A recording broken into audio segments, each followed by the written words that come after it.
ఇది వారికి సందర్భంగా తెలియజేస్తా ఉన్నాం. ఇది ఈ గవర్నమెంట్ నారా చంద్రబాబు నాయుడు గారి నాయకత్వంలో కూటమి ప్రభుత్వం ఇలాంటి అసాంఘిక చర్యల్ని ఏమాత్రం సహించం.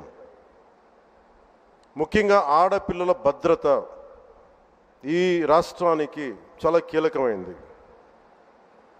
వీటికి ఆడపిల్లల భద్రతకు సంబంధించిన కానీ అనార్కిస్ట్ అప్రోచ్ కానీ రాష్ట్రంలో ఉంటే ఏమాత్రం సహించే విధానం ఈ కూటమి ప్రభుత్వానికి లేదు అనేది మీ అందరికీ చాలా ప్రత్యేకంగా మేము తెలియజేస్తున్నాం.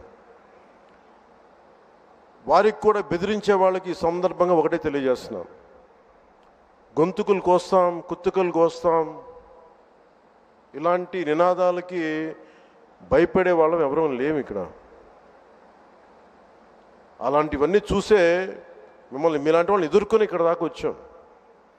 ఇలాంటి పిచ్చి బెదిరింపులు కానీ పనికి మాలిన బెదిరింపులు కానీ దయచేసి చేయకండి. తాటాక చప్పులకి ఇక్కడ ఎవరు భయపడేవారు లేరు. ఇంకా సంస్కారం ఉంది కాబట్టి, మాట మీద గౌరవం ఉంది కాబట్టి ఇంకా చాలా పద్ధతిగా మాట్లాడుతున్నాం. ముఖ్యంగా అధికార యంత్రాంగం అందరికీ right from constituency level to the state level, my appeal to all the officials, make sure you implement the good governance. ముఖ్యంగా లా అండ్ ఆర్డర్కి సంబంధించి మటుకు కరప్షన్ లేని విధానాలతోటి ముందుకెళ్లాలని మనస్ఫూర్తిగా అధికార యంత్రాంగం అందరికీ right from constituency level to the state level, my appeal to all the officials, make sure you implement the good governance. ముఖ్యంగా లా అండ్ ఆర్డర్కి సంబంధించి మటుకు కరప్షన్ లేని విధానాలతోటి ముందుకెళ్లాలని మనస్ఫూర్తిగా కోరుకుంటా ఉన్నాం. అలాగే ఏ విధమైన ఇబ్బందులు కలిగించినా, చాలామందికి ఒక ఆలోచన ఉండొచ్చు, మళ్ళీ ఆ ప్రభుత్వం వస్తే ఏమవుతుంది, ఆ ప్రభుత్వం రావట్లేదు. ఇది ఎందుకు చెప్తున్నానంటే, ఇది I want to give you confidence, I want to empower you. ఎందుకంటే మేమందరం ఇంక సహించడానికి సిద్ధంగా లేము. ఇక్కడ ఈ కూటమి ప్రభుత్వం తక్కువ మేము మాట్లాడుకుంది 15 నుంచి 20 ఏళ్ళు ఉండాలి. ఎందుకు అనుకున్నామంటే, ఆంధ్రప్రదేశ్ వికసిత్ ఆంధ్రప్రదేశ్గా ఉండాలి, వికసిత్ భారత్లో భాగంగా ఉండాలి. అంటే ఈ ఐక్యత చెడగొట్టే పరిస్థితుల్లో నేను లేను, ఎవరు కూడా లేము. అలాగే ఇది గత ప్రభుత్వ పాలకులు కూడా ఇది గుర్తుపెట్టుకోవాలి.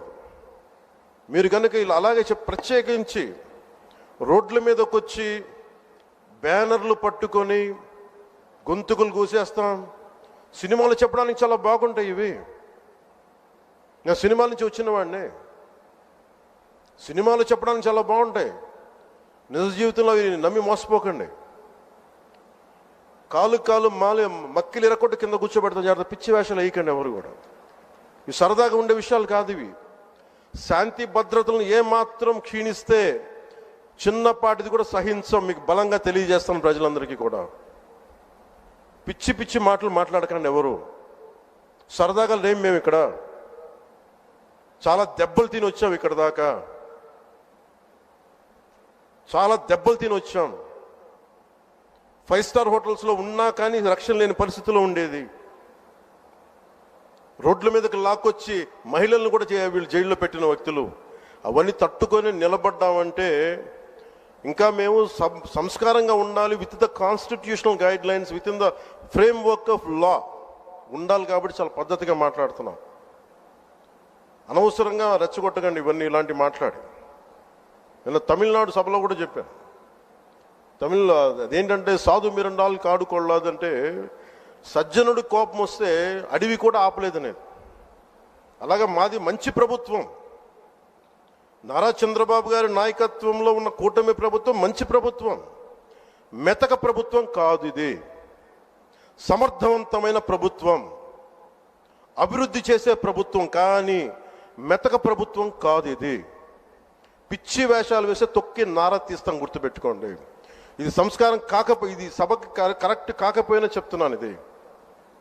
ఎందుకంటే మేము చాలా దెబ్బలు తిని వచ్చాం కాబట్టి మళ్ళీ ప్రజల్లో భయాందోళన చేద్దామని పిచ్చి పిచ్చి వేషాలు వేస్తే ఏ మాత్రం ఉపేక్షించాం. అధికారులకు కూడా మేము అదే అప్పీల్ చేస్తున్నాం. మీరు దయచేసి any anti constitutional, any anti government, please kindly take care and make sure you implement the law. Make sure it should be within the legal framework. Thank you. Jai Hind, Jai Bharat.